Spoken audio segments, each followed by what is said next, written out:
Halo semuanya, perkenalkan saya Ana Setia Zanroto dari kelas 4A FKM 2021 dengan NIM 250001211200116.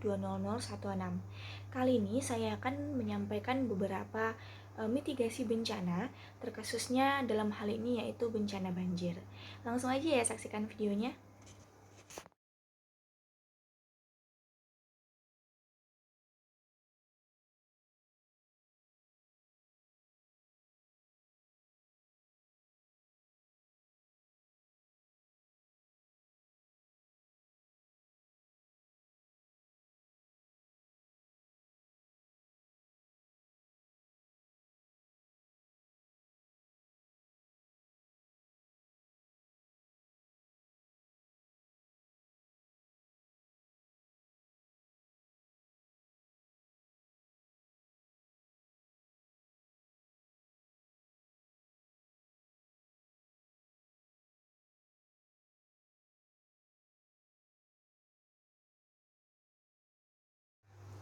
Banjir adalah kondisi ketika air meluap dan menggenangi wilayah yang biasanya tidak terendam air. Banjir terjadi ketika volume air melebihi kapasitas penampungan atau drainase sungai, danau, saluran air, atau sistem drainase perkotaan. Banjir dapat disebabkan oleh beberapa faktor, termasuk dalam faktor alam, ada curah hujan yang tinggi dalam waktu yang singkat, aliran air dari daerah yang lebih tinggi, hancurnya bendungan atau tanggul, atau pencairan es di pegunungan. Sedangkan untuk faktor manusia, seperti perubahan penggunaan lahan, pembangunan yang tidak memperhitungkan drainase yang baik, dan penanganan sampah yang buruk juga dapat menyebabkan banjir.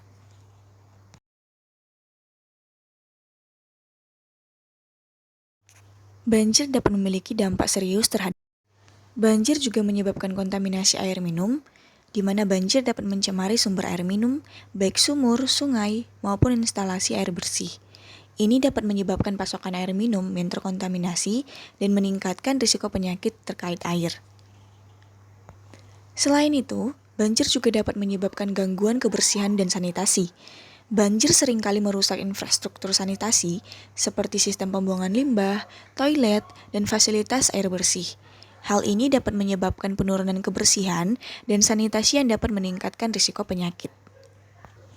Tidak hanya itu, trauma dan stres psikologis juga dapat terjadi ketika bencana banjir.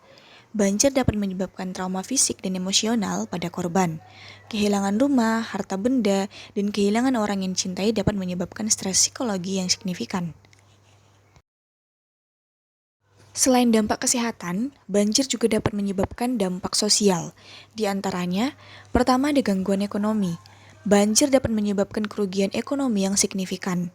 Infrastruktur rusak, kerusakan pada pertanian, hilangnya sumber mata pencarian, dan kerugian pada usaha kecil dan menengah dapat mengganggu kegiatan ekonomi masyarakat.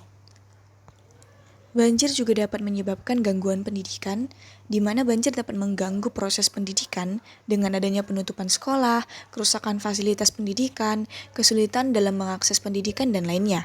Hal ini dapat menyebabkan gangguan jangka panjang pada pendidikan dan dampak negatif pada masa depan anak-anak yang terkena dampak pada banjir. Oleh karena itu, ada beberapa pencegahan atau mitigasi bencana banjir yang merupakan serangkaian tindakan yang diambil untuk mengurangi risiko dan dampak yang ditimbulkan oleh banjir. Di antaranya yang pertama yaitu pengelolaan sumber daya air, seperti membangun waduk, bendungan, atau reservoir untuk menyimpan air hujan secara terkontrol. Kedua ada pengendalian banjir, seperti membangun tanggul, saluran drainase, parit, dan sistem pengaliran air yang baik untuk mengalirkan air menuju wilayah yang lebih aman. Yang ketiga ada pemetaan daerah rawan banjir, seperti melakukan pemetaan daerah-daerah yang berisiko tinggi terkena banjir.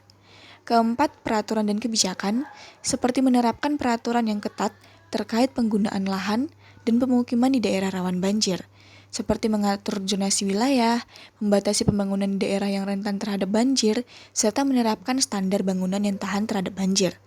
Kelima, ada sistem peringatan dini, di mana membangun sistem peringatan dini yang efektif dan memadai untuk memperingatkan masyarakat akan ancaman banjir. Keenam, ada pendidikan dan kesadaran masyarakat. melakukan kampanye pendidikan kepada masyarakat mengenai risiko banjir dan cara-cara bertindak dalam menghadapinya.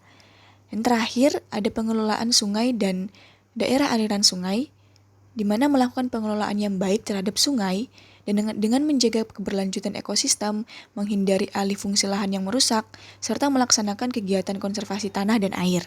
Baik teman-teman, sekian yang bisa saya sampaikan mengenai beberapa pencegahan dan mitigasi bencana banjir. Semoga video ini dapat memberikan ilmu pengetahuan kepada kita dan membuka wawasan kita lagi. Terima kasih.